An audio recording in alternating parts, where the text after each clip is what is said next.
Good evening everybody from Ashok Bharadwaj. Welcome to again new SS class lesson number 2. दक्षिण के राज्य Chola Chalukya Pallav and Chola.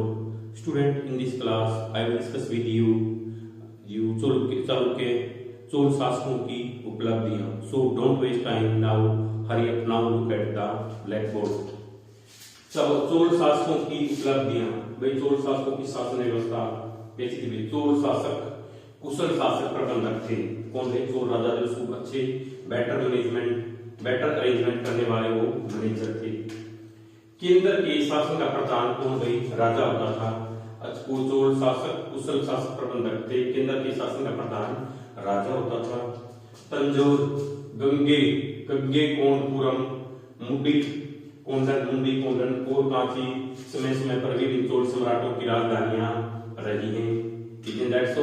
Next point पे क्या बताया भाई? चोल शासकों ने अपने समय में भी युवराज को चुनने और चोल शासक उन्होंने भी अपने युवराज को चुनने और अपने शासन में शामिल करने की परंपरा को शुरू किया. सम्राट का पद पैतृक होता है, जो पिता या दादा से मिलता है उसको पैतृक बोला जाता है. राजा का पद, सम्राट का पद पैतृक होता था. राज्य के अधिकारियों को बड़ी बड़ी उपाधियां और जागीरें दी जाती थी. अधिकारी उच्च और निम्न दो प्रकार के होते थे. ऊपर की श्रेणी को पेरुदेनम तथा नीचे की श्रेणी को सीरुदनम का पेरुदनम और देनम को पेरुदनम कहा जाता था. उडन कुट्टम नामक कर्मचारी को राजा का निजी सहायक था. उडी कुट्टम देखो भी इसमें एक बार बताता है, अगेन से रिपीट कर रहा हूं. चोल शासक कुशल शासक प्रबंध था. केंद्र के शासन का प्रधान कौन? वही राजा होता था. तंजौर, गंगे कोंड चोलपुरम, मुंडी कोडन और कांची समय समय पर अलग अलग चोल सम्राटों की राजधानियां रही हैं. चोल शासकों ने अपने समय में भी युवराज को चुनने और स्वराज्य में शासन में शामिल करने की परंपरा को शुरू किया था. सम्राट का पद क्या पैतृक होता था और राज्य के अधिकारियों को बड़ी बड़ी उपाधियां और जागीरें दी जाती थी. अधिकारी उच्च और निम्न दो प्रकार के होते थे.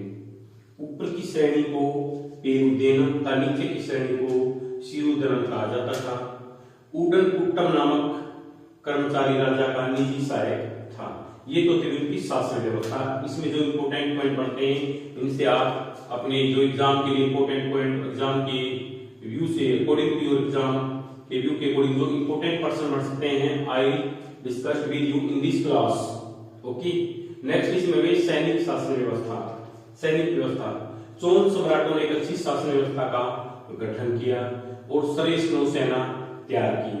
हाथी, घुड़सवार और पैदल सेना के मुख्य अंग थे. अब इलखों से चोल सेना में क्या वजह 70 रेजिमेंटों के होने का उल्लेख मिलता है. उनकी सेना में कितने 70 रेजिमेंट थे.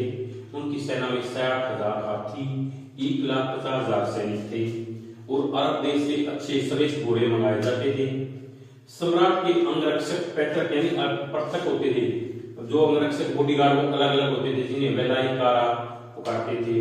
योग्य सैनिकों और सरदारों को अक्षत्रिय शिरोमणि की उपाधि देकर सम्मानित किया जाता था. Clear? Okay students, today's class ended here. Remaining subtopic of this lesson I will discuss with you in next class.